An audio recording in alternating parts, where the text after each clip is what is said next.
mga we are not paid by Yes, the yes, ma'am. Marcos. No. Yeah, we are here to sympathize. We are from Belgium, Germany, and Oh, nice. Lumipat pa kayo?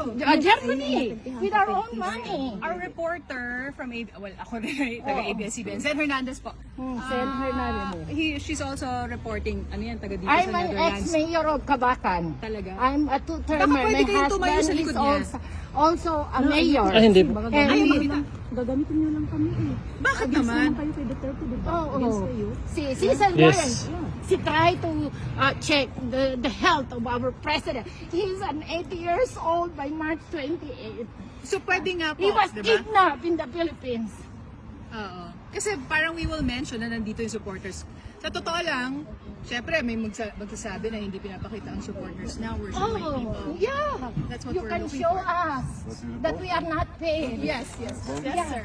And he's my husband. Are you married to Yeah. Yeah. He married at the niya. From the Philippines. Yeah, we Yeah. saw over here. Kanina yan, sis, oh. Sis, kanina lang, mag-email lang. Email mo.